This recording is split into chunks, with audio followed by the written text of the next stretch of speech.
Lo sé, es una de las cosas extrañas. Usted mencionó a Jack Chick, y Jack Chick era conocido como el ilustrador de estas revistas cómicas que detractaban a tal maestro católico o a tal enseñanza católica.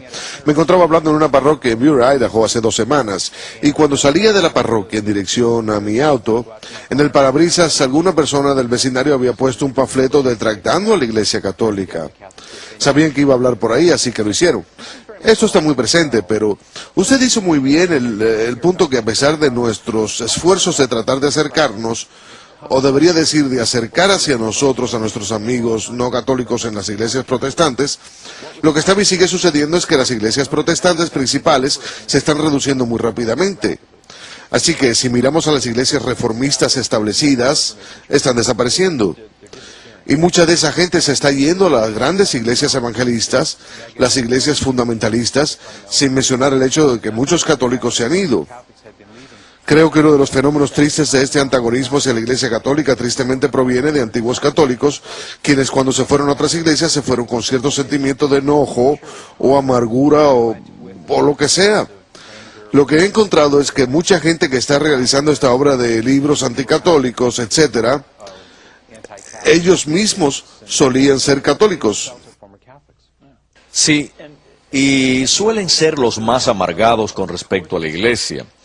Y una de las cosas que también quiero dejar en claro, de ninguna forma esto es universal entre las iglesias sin denominación. He ido a muchas de ellas y he sido muy bienvenido y me he sentado a rezar con ellos. Estoy feliz de rezar con cualquiera, pero, ¿sabes? Hay algunos que son muy anticatólicos. Específicamente, ¿cómo te involucraste? ¿Cómo te decidiste hacer esto? ¿Fundaste una revista y este tipo de cosas? ¿Sabe? Es una de esas historias que ni yo mismo puedo creer, porque muy poca de la gente que conozco, creo que no conozco a nadie que un día se haya dicho de niño, cuando crezca quiero ser un apologista católico. Simplemente nadie lo pensó. De hecho, diría que incluso en el seminario a finales de los 60s y en los 70s, a ninguno de nosotros nos enseñaban nada de apología. No, pero está de regreso y lo que pasó conmigo es que yo era uno de esos casos raros en que estaba haciendo obra apologética, pero soy católico de nacimiento. Muchos de los más prominentes en este campo son protestantes que se volvieron católicos. Así que traen a la iglesia con ellos mucha experiencia, mucho fervor evangélico, el cual es muy importante para transferirlo a la iglesia. Pero yo nací en una familia católica y le agradezco mucho a mis padres por haberme criado en la fe y por haberme enseñado la fe muy bien de niño. Tuve una infancia católica común. Al final de mi adolescencia y principios de mi juventud, siempre tuve una convicción mental muy seria sobre la fe católica. Pero creo que, como muchos jóvenes, pasé por cierto alejamiento en la forma en que viví mi fe. Así que, al llegar a los 30 y tantos, empecé a pasar por lo que en aquel entonces fue una crisis muy profunda para mí. Algo así como una crisis de identidad. ¿Quién soy? ¿A dónde voy? ¿Qué estoy haciendo? Y para aquel entonces ya estaba casado y tenía hijos, así que estaba seguro que el llamado de Dios hacia mí era estar casado, pero no tenía idea de qué quería hacer con mi vida. Y antes de eso estaba trabajando en ventas. Y esta es una profesión muy noble, muy buena, pero sabía muy dentro de mí que eso no era lo que Dios quería que hiciera. Simplemente no sabía lo que quería, así que cuando esta crisis finalmente llegó a su conclusión, me tomó casi un año al pasar por esta profunda experiencia de conversión. El último mes, lo recuerdo vívidamente, fue durante mi hora de almuerzo a una iglesia católica cerca de mi oficina y me puse a rezar de rodillas frente al Santísimo Sacramento, preguntándole al Señor qué quería que hiciera. Siempre es algo peligroso. Sí. El Señor puede ser muy insistente. Pero sabe, el problema era que yo le insistía a él. Yo quería saber y sentí mucha renovación y arrepentimiento en muchas de esas cosas. Así que la conclusión fue, bien, ¿ahora qué? ¿A dónde voy de aquí en adelante? Y no sentí nada, así que lo miro en retrospectiva y no lo creo, pero decidí que actuaría con fe, como lo hizo San Pedro al salir del bote. Decidí renunciar en mi trabajo y ponerme a disposición de Dios para que me mostrara qué quería que hiciera. Y mi esposa, que Dios la bendiga, confió en mí. Me dijo, bien, si eso es lo que crees que te hace falta hacer.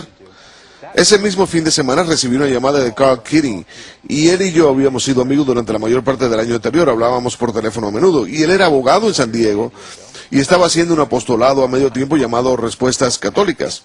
Lo hacía en su tiempo libre, eran volantes y un periódico mensual, ese tipo de cosas. De hecho, incluso cuando Carl se involucró en esto, era alguien que había visto volantes anticatólicos, y siendo él buen abogado que es, fue y escribió uno y lo puso en los parabrisas en la iglesia protestante de donde provino. Sí, es cierto, y abrió una casilla postal pensando, va a ser solo una vez, tengo un empleo, no voy a estar poniendo volantes en los parabrisas. Pues bien, regresó a la casilla postal semanas después y estaba llena de preguntas de gente de todo el país que terminó recibiendo el volante y que quería saber más al respecto. Y creo que, como lo cuenta él, uno de los remitentes le preguntó, ¿tiene más volantes? Y le contestó que sí, pero lo que quiso decir con ello fue, sí, voy a escribir más, muchos más. No los tengo, pero los voy a escribir. Algo así. Y de hecho lo hizo. Sí, así lo que sucedió en mi caso fue que Carl y yo estábamos en contacto. Él lo estaba haciendo a tiempo parcial y yo estaba involucrado en la apología como aficionado.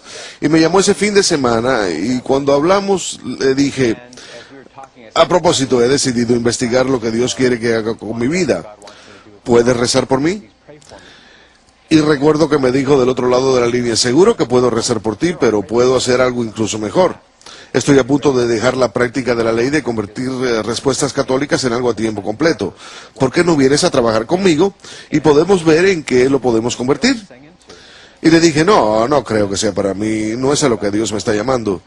Pero Carl fue persistente y estoy agradecido que lo haya sido, y después de un tiempo le dije, bueno, haré el intento, y luego fue tan solo meses después, ahora que lo veo en retrospectiva, que veo lo que Dios estaba haciendo, y esa fue la respuesta a mis plegarias, y así me inicié en la apología.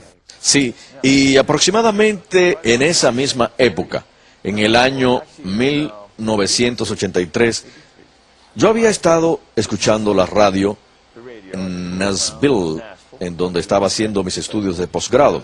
Era sábado por la mañana y estaba con un buen amigo. Su esposa nos había botado de la casa, pues tenía cosas que hacer. Vayan a hacerme estos encargos.